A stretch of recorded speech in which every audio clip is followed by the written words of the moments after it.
Salut tout le monde, c'est Villebrequin. Bon, aujourd'hui, épisode un peu spécial, on va vous proposer un top achat, c'est-à-dire avec un budget de 5 000 €, qu'est-ce qu'on peut avoir en occasion sur le marché? Qu'est-ce que je sais, Bah moi non plus. Allez, dégage. Va-t'en. On va essayer de se focaliser sur des véhicules réalistes aujourd'hui. Tu peux ranger ton commentaire. Oui, on va trouver des M5 et des Lamborghini Gallardo à 5 000 € sur le bon coin, en conduite à droite, 600 000 km, provenance Pologne, et il manque le moteur. Voilà. On va chercher aujourd'hui les limites. Ce sera un véhicule relativement moderne, en bon état et avec un kilométrage raisonnable, c'est-à-dire maximum 150 000. Première des choses avant la vidéo, allez liker notre page Facebook. C'est grâce à ça qu'on communique avec vous, qu'on vous annonce les prochains projets, tournages et nos futures vidéos.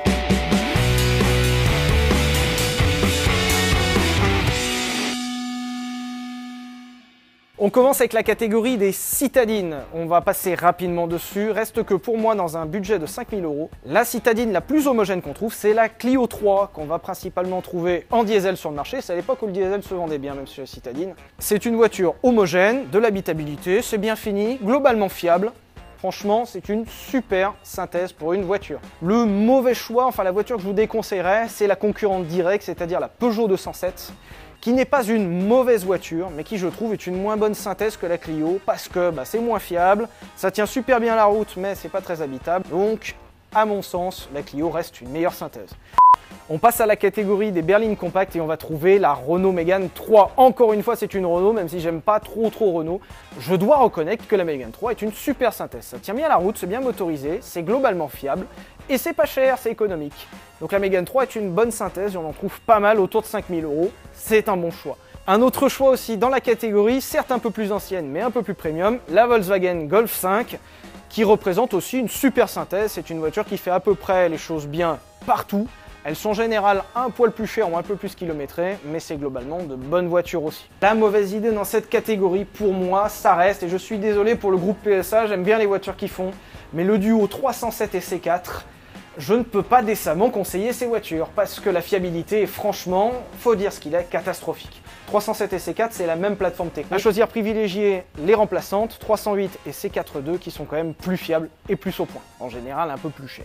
Deuxième mauvaise idée dans ce budget qui est serré, c'est les compacts premium. Alors oui, ça fait envie de rouler en série 1 en Audi A3, mais à ce budget-là, il ne faut pas se leurrer. Vous allez avoir soit des voitures totalement dépouillées, c'est-à-dire que ça va rouler en 114D, et une série 1 avec un moteur pourri, ça reste une voiture pourrie, c'est pas parce que c'est marqué BM dessus que c'est bien.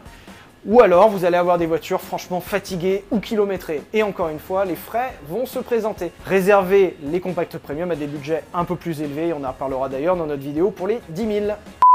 On passe à la catégorie des 4x4. Alors, sur ce budget-là qui est serré encore une fois, ça va être compliqué de trouver des SUV modernes. C'est-à-dire que, étant donné que c'est une catégorie qui est assez récente, on ne va pas en trouver des masses. Et on va donc se privilégier les modèles pionniers du genre, c'est-à-dire le Toyota RAV4, qui a été l'un des premiers à proposer un véhicule comme on l'entend au sens moderne, et le Nissan X-Trail, qui est encore une fois l'un des premiers.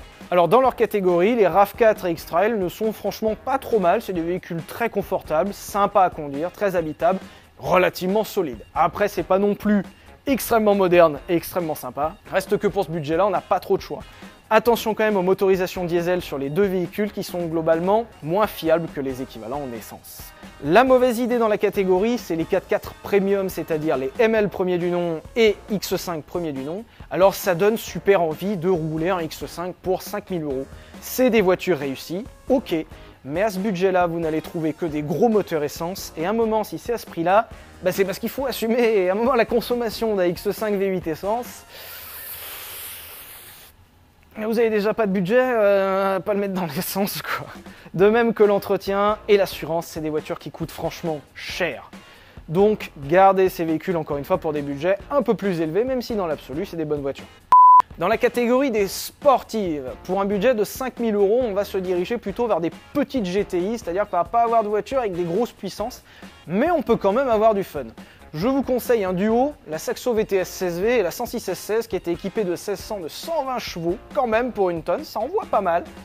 Ces voitures certes un peu plus anciennes, mais qui sont vraiment hyper sympas à conduire et qui sont de véritables petites écoles de pilotage. Pour 5 000 €, ça devient compliqué d'en trouver en bon état et un budget raisonnable. Reste que si vous en trouvez une, franchement, ces deux voitures, c'est des pépite. On fait simplement attention sur ces véhicules-là, les trains arrière qui sont fatigués, donc regardez bien les contrôles techniques. Si les roues arrière sont comme ça, on en achète une autre parce que ça coûte cher. De même, si vous voulez des voitures un peu plus modernes, dans le même esprit, on va retrouver les Twingo RS qui sont de super véhicules. J'assume ce que je dis. Oui, c'est une Twingo, mais franchement, c'est top. Le châssis est phénoménal. On retrouve un 1600 de 130 chevaux qui est énergique et explosif. Et si vous n'aimez pas trop Renault, on trouve le même esprit dans la Suzuki Swift Sport qui propose aussi un 1600, 125 chevaux, un poil plus lourde, mais avec un châssis au top. Toutes les voitures que je viens citer sont des voitures qui sont assez économiques en entretien et qui franchement sont très sympas à conduire. Vous ne serez pas le roi de l'autobahn avec, hein, ça plafonne à 210, 220. Reste que vous allez bien rigoler pendant ce temps-là. La mauvaise entre guillemets idée dans la catégorie des sportifs, c'est la Mazda RX-8. Je remets les pendules à l'heure, la Mazda RX-8 est une très bonne voiture. C'est bon, ne m'agressez pas, ne m'égorgez pas. La Mazda RX-8 était équipée d'un moteur rotatif. D'ailleurs, le lien vers notre vidéo sur les moteurs rotatifs est présent ici. Le moteur rotatif est un moteur totalement différent. Le problème, c'est que ce moteur a été tué par plein de problèmes, c'est-à-dire une consommation vraiment trop élevée. En vrai, une RX-8, ça fait minimum 12 litres au 100. Au quotidien, c'est compliqué. C'est un fonctionnement qui est parfois chaotique, soit à chaud, soit à froid. Et globalement, une fiabilité certes correcte, mais une longévité qui n'est pas exceptionnelle. En plus, ça manque de couple à bas régime, donc au quotidien, une RX-8 c'est bien, mais voilà, RX-8. Donc une seconde voiture plaisir, ou une voiture vraiment en achat en connaissance de cause, pourquoi pas, mais la RX-8 en voiture tous les jours, vous êtes prévenus. Dans la catégorie des cabriolets, il y a le cabriolet qui existe depuis la nuit des temps, le Mazda MX-5. C'est un incontournable, peut-être l'un des roadsters les plus rigolos à conduire. C'est pas très rapide, c'est pas très sportif dans son comportement, mais c'est tellement fun. Enfin, pas assez solide, c'est fiable, ça coûte pas cher, bref, le top. Si vous voulez une voiture un peu plus moderne, on va retrouver encore une fois une Renault, et j'assume, une Renault que personne ne va connaître, la Renault Wind. Si vous connaissiez la Wind, on le met en sondage ici, si vous connaissiez la Wind avant, vous mettez oui. En gros, la Renault Wind, il y a Renault un jour qui a vu le succès de la 206cc, et ils se sont dit vas-y, on va faire la même, et on va lui donner un nom totalement différent, et on va faire un toit rétractable comme une 458 Spider, et on va l'appeler Renault Wind. Et ça va marcher de ouf. Ça n'a pas marché. Mais c'était quand même super bien. On a un châssis qui est au top puisque c'est le châssis de la Twingo RS. Il y a le moteur de la Twingo RS dessus et même un 1200 TCE qui est très recommandable. Franchement, la Renault Wind, bah c'est bien. Il faut en trouver un Wind parce que ça court pas les rues non plus puisqu'ils en ont vendu 4, 5, allez 10. Mais franchement, ils ne sont pas bien vendus. Hein. La mauvaise idée dans le segment des cabriolets, c'est la 207cc. Encore une fois, je suis désolé, je l'aime pas la 207. Mais déjà que la 207 de base, elle est lourde. En plus, si vous y mettez un toit rétractable de 150 kg dessus, ça fait une enclume. Donc la 207cc n'est pas recommandable, c'est pas très fiable, ça va pas très vite parce que c'est hyper lourd. Il y a tellement mieux en cabriolet. Donc 207cc, désolé, vous êtes recalé.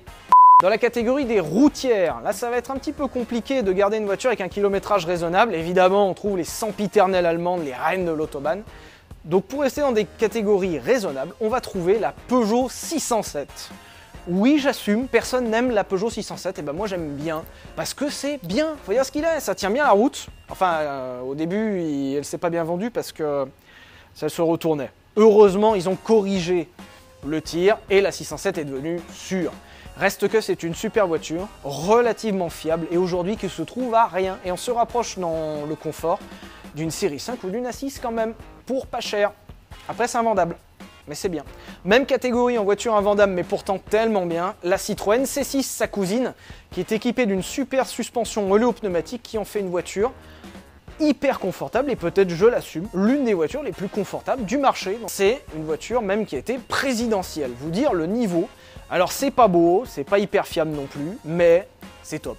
La mauvaise idée dans cette catégorie, c'est la dernière, la tentative de Renault de s'être installée sur le segment des routières, la Velsatis, alors qui n'est pas du tout une mauvaise voiture, c'est habitable, c'est hyper confortable, mais le châssis déjà, faut pas avoir la gerbe, hein, parce que ça, oh là là. Et deuxièmement, la fiabilité sur les phases 1 était catastrophique.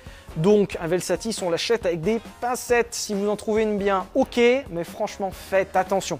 Dernière catégorie, qu'est-ce qu'on peut s'acheter d'un petit peu fun dans ce budget? On va retrouver principalement 3 voitures sympas. La première Audi TT, qui a une ligne qui a été à couper le souffle à sa sortie, qui est un petit peu vieillie aujourd'hui, mais qui reste quand même très originale. On a une vraie Audi, jolie finition, ça tient bien la route, tous les moteurs sont globalement bons, même si la ligne est un peu vieillie, ça reste une voiture recommandable. Et on va retrouver 2 autres voitures françaises qui font pour moi partie du triangle des Bermudes français, c'est-à-dire la 1007, qu'on ne conseillera pas ici parce que c'est pourri. La C3 pluriel, qui est pourrie aussi, mais qui est un super concept, c'est-à-dire que vous avez une citadine pick-up cabriolet découvrable. Après les arches, c'est de la merde, mais c'est pas cher, à mon avis ça deviendra collector. Et on retrouve aussi le Renault Avantime, dont on fait un essai ici en lien, alors qui est une voiture bourrée de défauts, faut dire ce qu'il est, mais qui a un concept tellement fun et attachant qu'au final, pour ce budget-là, vu qu'en plus ça va être collector, franchement ça se fait. Je vous conseille quand même les moteurs diesel qui sont plus adaptés à la masse du véhicule, ça reste assez lourd et qui sont plus économiques, même si vous avez les moyens, prenez un moteur essence. J'espère que vous avez aimé la vidéo, on va refaire d'autres vidéos dans ce format en guide d'achat. Si vous avez des observations, vous voulez nous proposer des trucs, vous voulez nous raconter vos vacances, vous voulez nous raconter votre vie, vous le mettez tout en commentaire, vous likez, vous abonnez.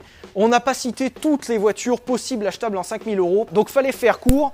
C'est le top, rajoutez vos voitures proposées, vos voitures en bas, en commentaire, pourquoi pas. Pensez la page Facebook, on communique avec vous, et nos snaps. Bisous, à bientôt, au revoir, ciao, j'ai plus de batterie là-bas, c'est pas grave, bisous.